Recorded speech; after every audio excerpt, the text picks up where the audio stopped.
Bienvenue sur Africa 24, au sommaire de l'Africa Tonight au Sénégal, alors que le milieu universitaire porte toujours le deuil du jeune élève décédé lors des récentes manifestations étudiantes. Les assises de l'éducation et de la formation vont se tenir du 28 au 30 août prochain. L'occasion pour les participants de repenser le système éducatif du pays. Les inondations au Sud-Soudan font de plus en plus de dégâts, notamment dans les camps de réfugiés de l'État d'unité. L'état des routes empêche en effet l'acheminement de l'aide humanitaire.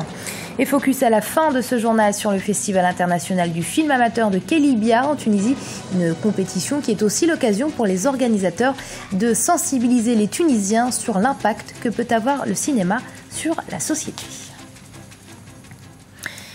3 décennies après les États généraux de l'éducation et de la formation, le Sénégal renoue avec l'exercice. Les assises de l'éducation et de la formation vont se tenir du 28 au 30 août prochain.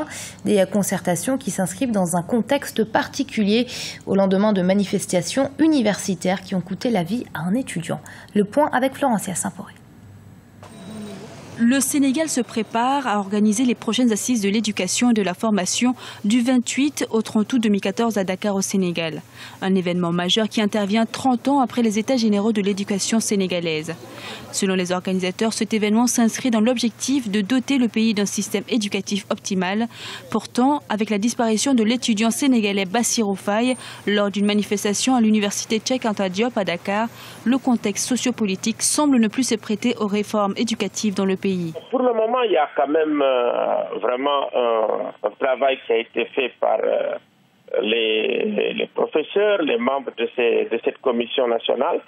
Et maintenant, il va y avoir les assises, quand même dirigées par le professeur Sall, qui a été recteur de l'université Cheikh Anta Diop, avec beaucoup de professeurs, beaucoup de membres du corps professoral appartenant aux syndicats et au milieu académique. Donc, c'est vrai, ça tombe vraiment mal dans le contexte actuel, mais de mon point de vue, je pense quand même il y a beaucoup d'espoir par rapport quand même à la qualité des personnes ressources sollicitées dans le cadre de ce travail. Les assises de l'éducation et de la formation entendent permettre à la communauté éducative sénégalaise, dans sa diversité, de répondre aux besoins du système de l'éducation supérieure au Sénégal. L'ambition globale étant d'atteindre l'émergence grâce à la formation des élites. Le problème de l'université, c'est vraiment un malentendu sur ce qu'on comprend, ce qu'on entend ou ce qu'on voit comme vraiment université de façon globale. Et si cette compréhension, cette vision de l'université n'est pas très largement partagée, et c'est très très difficile bien sûr de former de façon correcte et également sur la base des normes académiques ce qu'on appelle les élites, les futures élites au Sénégal. Le nouveau plan éducatif ouvert à la modernité devra voir le jour d'ici fin août au Sénégal.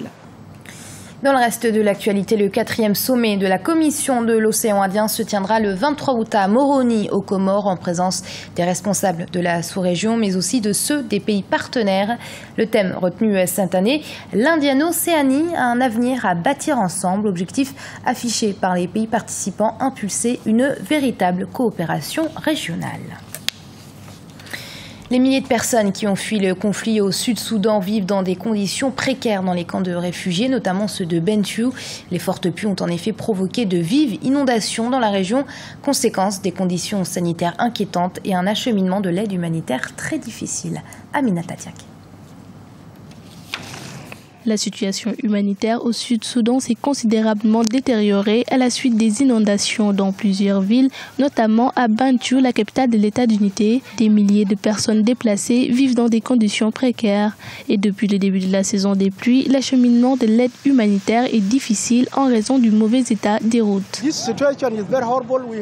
Cette situation est horrible. Nous appelons les organisations humanitaires à nous venir en aide dans cette situation.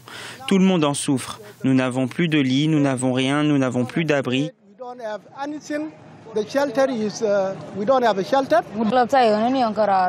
C'est très difficile. Je souhaite que nous puissions retrouver la paix afin de rentrer chez nous et conduire nos enfants sur des terres plus sûres. Les travailleurs humanitaires tirent également la sonnette d'alarme sur les risques sanitaires liés aux inondations.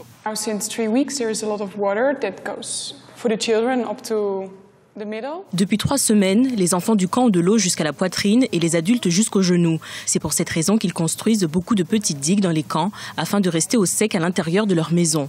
Mais s'il pleut encore, ces petites digues disparaîtront et l'eau entrera dans leurs abris.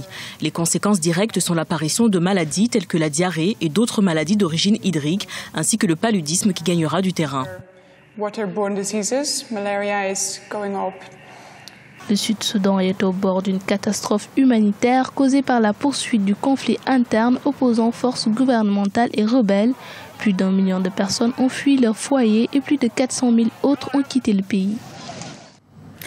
La mise en quarantaine imposée par les autorités du Libéria pour contenir la propagation du virus Ebola ont provoqué de vives manifestations. Les résidents de certaines localités dénoncent les barbelés posés autour de leur quartier qui les empêchent de se rendre au travail ou encore de se ravitailler. Les manifestations ont rapidement dégénéré en affrontement avec les forces de l'ordre. 4 personnes auraient été blessées.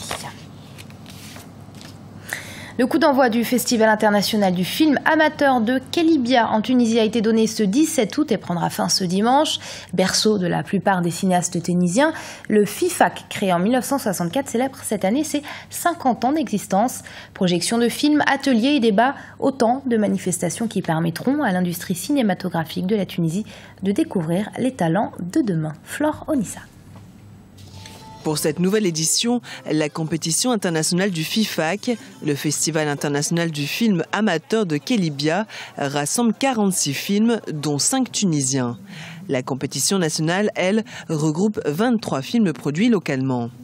Projections de films, plages, ateliers, veillées nocturnes et débats cinématographiques rythment également les festivités qui marquent le 50e anniversaire du FIFAC. L'objectif du festival et de la Fédération tunisienne des cinéastes amateurs est de présenter une autre façon de voir le réel.